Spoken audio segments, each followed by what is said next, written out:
आप सभी को मेरा नमस्कार। मैं अमन कुमार पाठक। जिन्होंने अभी तक इस चैनल को सब्सक्राइब नहीं किया है वो जल्द से जल्द इस चैनल को सब्सक्राइब कर लें और साथ में बेल आइकन को जरूर दबाएं। आज मैं आप सभी के लिए क्या लेके आया हूँ? आज मैं आप सभी के लिए एक नया टॉपिक लाया हूँ जिसका नाम है केस। आज आप सबको क्या पढ़ना है? आज आप सबको केस पढ़ना है, तो जरूर ध्यान दीजिए। Please listen to me. आज जो आपका टॉपिक है केस है, तो आज हमें केस पढ़ना है। तो सबसे पहले हम ये जान ले कि हमें कि केस में पढ़ना क्या है, केस का मतलब क्या होता है, केस की डिफाइन क्या होती है। तो ये जो छोटे छोटे बातों हैं इनको ख्याल में रखते हुए, इनको नजर में रखते हुए यही मेन छोटे छोटे पॉइंट्स को क्लियर करें। सबसे पहले आते हैं केस पे। केस का डिफाइन जो it refers to that learn how to use the noun और प्रोनाउन इन अ सेंटेंस। क्या बोल रहा है? It refers to that learn how to use the noun और प्रोनाउन इन अ सेंटेंस। ये जो हमें क्या बता रहा है, कोई भी सेंटेंस है आपके सामने, कोई भी सेंटेंस रिप्रेजेंटेशन हो जाए, रिप्रेजेंट हो जाए, तो उसमें जो नाउन हो या प्रोनाउन है तो उसका कैसे यूज करना है, केस हमें ये सिखाता है। तो अब उसके बाद आता है, आप लोग को पता चल गया होगा कि केस क्या होता है, केस का मतलब क्या है, केस हम क्यों पढ़ रहे हैं। तो अब इसके आते हैं टाइप से कि कितने टाइप्स होते हैं। इट हैज 3 टाइप्स, या 3 टाइप्स के होते हैं। कितने टाइप्स के होते हैं? 3 टाइप्स के। कौन कौन से? First number nominative case, second number objective case, third number possessive case. अब मैं इन्हीं चीजों को, इन्हीं बातों को 1 बाय 1 करके पढ़ाऊंगा। जैसे फर्स्ट में ले रहा हूं नॉमिनेटिव केस। नॉमिनेटिव केस क्या होता है? When a noun or pronoun is used as the subject of a verb, it is said to be in the nominative case. जब कोई भी एक नाउन हो या प्रोनाउन हो, जब वो वर्ब के सब्जेक्ट के रूप में यूज होता है तब इसको नॉमिनेटिव केस माना जाता है। क्या बोला? जब, यानी व्हेन अ नाउन और प्रोनाउन। ध्यान दीजिएगा, नाउन और प्रोनाउन का यूज करना बस इसमें सीख रहे हैं। जब कोई भी नाउन या प्रोनाउन का हम वर्ब के सब्जेक्ट के रूप में यूज करते हैं तब उसको नॉमिनेटिव केस में माना जाता है। एग्जाम्पल के लिए, Ram is eating. Ram is eating में क्या है? राम जो है इज ईटिंग वर्ब है, तो ये वर्ब पे इफेक्ट डाल रहा है। वर्ब का सब्जेक्ट क्या प्रयुक्त हो रहा है? राम, तो राम को नॉमिनेटिव केस में माना जाएगा। काउज ईट ग्रास, तो इसमें वर्ब क्या है? ईट है, तो ईट का इफेक्ट किस पे पड़ रहा है? काउज पे। उसका सब्जेक्ट क्या है? वर्ब का सब्जेक्ट। क्या बोला? सब्जेक्ट ऑफ अ वर्ब, यानी वर्ब का सब्जेक्ट होना चाहिए। तो काउज कौन कर रहा है? खाने का काम कौन कर रहा है? काउज। इसमें मैं समझाने के लिए आप सभी को मैंने सब्जेक्ट वर्ब एग्रीमेंट समझाया था। उनमें मैंने सब्जेक्ट समझाया था, वर्ब समझाया था, ऑब्जेक्ट समझाया था। तो एक तरह से आप मान के चले तो जो सब्जेक्ट होता है वही हमारा नॉमिनेटिव केस होता है। नेक्स्ट देखिए, ही रीड्स इन क्लास 7। तो रीड्स इसमें क्या है? वर्ब है, तो वर्ब का सब्जेक्ट क्या है? ही है, तो इसलिए यह नॉमिनेटिव केस में ही को माना जाएगा। तो इसमें राम, काउज, ही, ये इसके वर्ब्स जो है इज ईटिंग, ईट, रीड्स, तो इनका सब्जेक्ट क्या है? राम, काउज और ही। तो इन्हीं चीज को, इन्हीं तीनों को क्या माना जाएगा? राम को, काउज को और ही को नॉमिनेटिव केस में माना जाएगा। अब सेकेंड नंबर आप लोगों को आता है ऑब्जेक्टिव केस। ऑब्जेक्टिव केस का मतलब सबसे पहले समझ लीजिए। ऑब्जेक्टिव, ऑब्जेक्टिव यानी सबसे पहले आप लोगों ने ऑब्जेक्ट पढ़ा था, बिल्कुल सेम टू सेम वही चीज है, पर ये केस के ऊपर आ गया नाउन या प्रोनाउन में। तो इसको समझे। When a noun or a pronoun is used as the object of a verb or preposition, it is said to be in the objective case. जब कोई भी नाउन हो या प्रोनाउन हो वो किसी भी वर्ब या प्रीपोजिशन के ऑब्जेक्ट के रूप में प्रयुक्त होता है, यानी वर्ब या प्रीपोजिशन के रूप में उसका ऑब्जेक्ट प्रयुक्त होता है, तो उसको हम ऑब्जेक्टिव केस में मानते हैं। जैसे एग्जांपल के लिए इसमें देखिए, वर्ब क्या क्या है? ईट्स, लव्स, एम गोइंग, और प्रीपोजिशन टू है, तो इनका ऑब्जेक्टिव केस क्या होगा? Rice, me and he reads rice, तो इसमें ईट्स क्या है? वर्ब है, तो वर्ब का ऑब्जेक्ट किस पे पड़ रहा है? राइस पे। सी लव्स मी, लव्स क्या है? वर्ब है, इसका ऑब्जेक्ट किस पे पड़ रहा है? मी पे, तो मी क्या हो गया? ऑब्जेक्टिव केस में। I am going to him, इसमें गोइंग वर्ब है और टू प्रीपोजिशन है, तो इसका इफेक्ट किस पे पड़ रहा है? किस पे इसका प्रभाव पड़ रहा है? इसका ऑब्जेक्ट किस पे पड़ रहा है, हिम पे। तो आप सभी को अब ऑब्जेक्टिव केस भी समझ में आ गया होगा। अब नेक्स्ट टॉपिक पे चलते हैं, पॉजेसिव केस। पॉजेसिव, पॉजेसिव का मतलब हुआ अधिकार या संबंध। तो when the form of a noun or pronoun is used to show possession or relation, it is said to be in the possessive case. Possessive case, यदि कोई भी नाउन या प्रोनाउन का रूप हमें पोजेशन या रिलेशन दिखाता है, यानी अधिकार या संबंध दिखाता है, वो पॉजेसिव केस में माना जाता है। जैसे देखिए इसके लिए example, this is Ram's cow, यानी यह राम की गाय है। तो राम्स इसमें क्या हो जाएगा, राम की, अधिकार दिखा रहा है ना कि राम की, तो इसे पॉजेसिव केस में राम्स को माना जाएगा। ही सोहन्स ब्रदर, वह सोहन का भाई है, तो दिखा रहा है रिलेशनशिप, तो सोहन्स को पॉजेसिव केस में माना जाएगा, सोहन का। सी इज माई सिस्टर, मैं अधिकार दिखा रहा हूं कि वो मेरी बहन है, तो सी इज माई सिस्टर, यानी माई इसमें पॉजिटिव केस माना जाएगा। दिस इज हिज कैट, तो इसमें हिज को क्या माना जाएगा, पॉजिटिव केस में माना जाएगा, अधिकार दिखा रहे, दिस इज हिज कैट, तो हिज को पॉजिटिव केस में माना जाएगा। आप लोगों को ये समझ में जरूर आ गया होगा, प्लीज इसे राइट डाउन करें।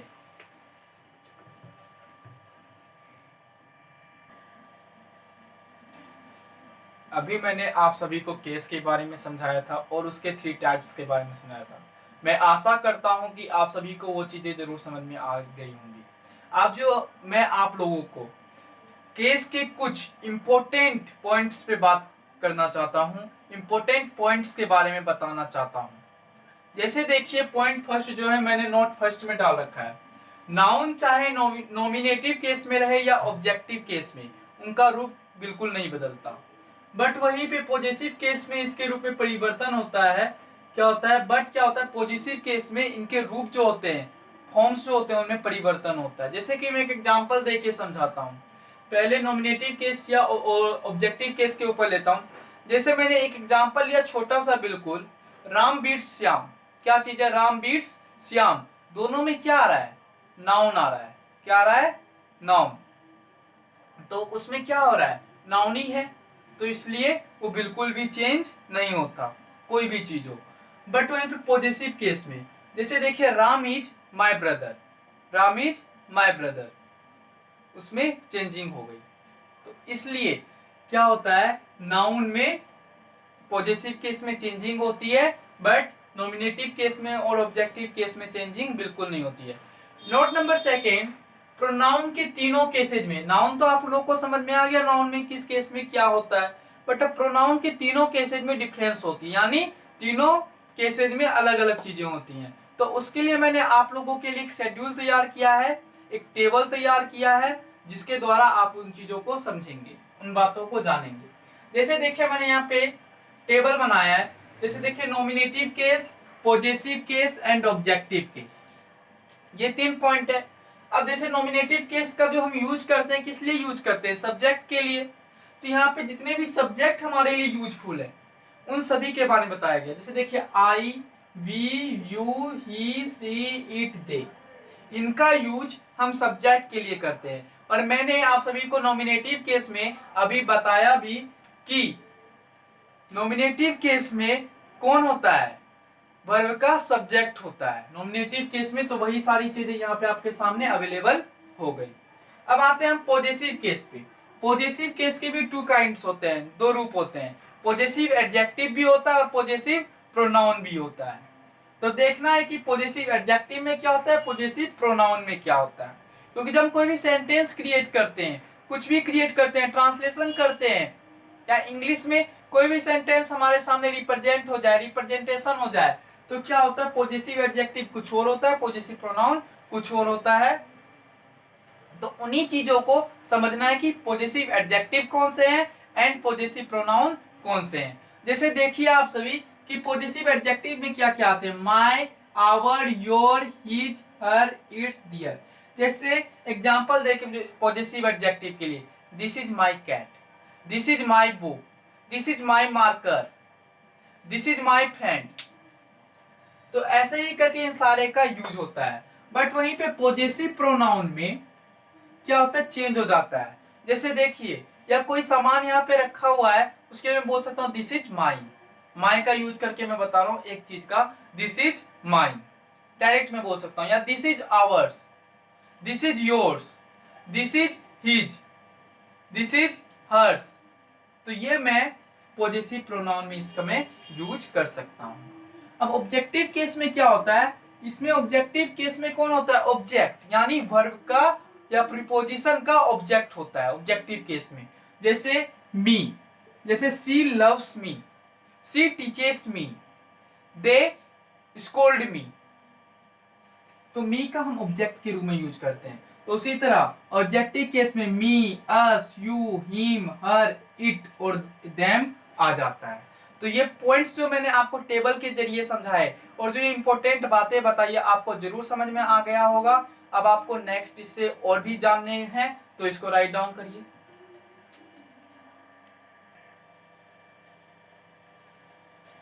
अभी आप सभी ने टेबल्स के माध्यम से प्रोनाउंस के तीनों केसेज के डिफरेंसेज को सीखा, बट अब हम नाउन्स के पॉजिटिव केस बनाने की विधि सीखेंगे।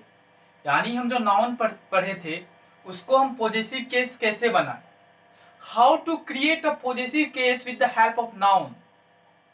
तो उसके ऊपर अब हमें काम करना यानी सीखना है कि उसको हम कैसे सीखे, how to learn this basic things to create a positive case. तो उसके कुछ मेथड्स हैं जिनको मैं आप सबको समझाऊंगा। तो आप लोग समझने का प्रयत्न करें, कोशिश करें, क्योंकि आप लोगों ने सुना ही होगा कि कोशिश करने वालों की कभी हार नहीं होती। तो इसका फर्स्ट पॉइंट है, पढ़ते हैं, प्राणी बोधक। प्राणी बोधक का मतलब क्या होता है, मैन लिविंग थिंग्स। क्या होता है, मैन लिविंग थिंग्स, यानी प्राणी कौन, हम हो गए, आप हो गए, जीव जंतु हो गए, यानी ह्यूमन बींग्स एंड एनिमल्स। तो उन्हीं को हम प्राणी बोधक कहते हैं। यानी प्राणी बोधक सिंगुलर नाउन के अंत में अपोस्ट्रोफी हैस जोड़कर पॉजिटिव केस बनाया जाता है। किसको जोड़कर, अपोस्ट्रोफी एस जोड़कर। जैसे देखिए राम्स बुक, राम क्या है, नाउन है, पर राम सिंगुलर नाउन भी है। तो राम्स बुक, और राम क्या है, नाउन भी है और साथ में ये ह्यूमन बींग्स है यानी man living things. The girls dolls, girl singular noun थी तो अपोस्ट्रोफी एस जोड़कर द गर्ल्स डॉल यानी लड़की की गुड़िया। द किंग्स सन, राजा है तो किंग के बाद अपोस्ट्रोफी एस लगा के the king's sun.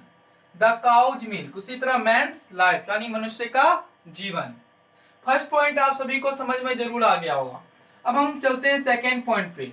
Second point कहता है जिस प्राणी बोधक प्लूरल नाउन के अंत में एस नहीं रहता। प्लूरल नाउन तो आप पढ़ते ही होंगे, कितने ऐसे प्लूरल नाउन है जिसके एंड में एस नहीं रहता, तो उसमें हम मात्र अपोस्ट्रोफी जोड़कर पॉजिटिव केस बनाया जाता है।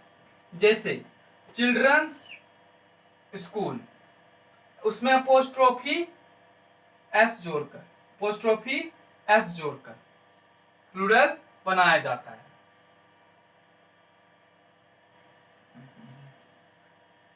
जैसे देखिए children's school, children's school, men's club, तो अपोस्ट्रोफी एस जोड़ दिए क्योंकि इनके अंत में क्या है, एंड में एस नहीं है। वुमेन्स कॉलेज, ऑक्सेंसहॉर्न्स। अब थर्ड पॉइंट, सेकेंड पॉइंट आप सभी को समझ में जरूर आ गया होगा अभी मैंने जो चीज बताई। अब थर्ड पॉइंट क्या कहता है, जिस प्राणी बोधक प्लूरल नाउन के अंत में एस जो एस रहता है, क्या चीज रहता है, मैं यहाँ पे लिखना भूल गया, एस रहता है, उसमें क्या पढ़े थे, एस नहीं रहता है। इस चीज को ध्यान दे दीजिएगा, जिस प्राणी बोधक प्लूरल नाउन के अंत में एस रहता है उसमें हम अपोस्ट्रोफी एस जोड़कर पॉजिटिव केस बनाते हैं। सॉरी, एस रहता है उसमें हम सिर्फ अपोस्ट्रोफी जोड़कर, किसको जोड़कर, अपोस्ट्रोफी जोड़कर पॉजिटिव केस बनाते हैं। तो देखिए जैसे बॉयज स्कूल, बॉयज में एस है लास्ट में, प्लूरल नाउन है तो बॉयज स्कूल। गर्ल्स तो girls dress, students names and horses tales.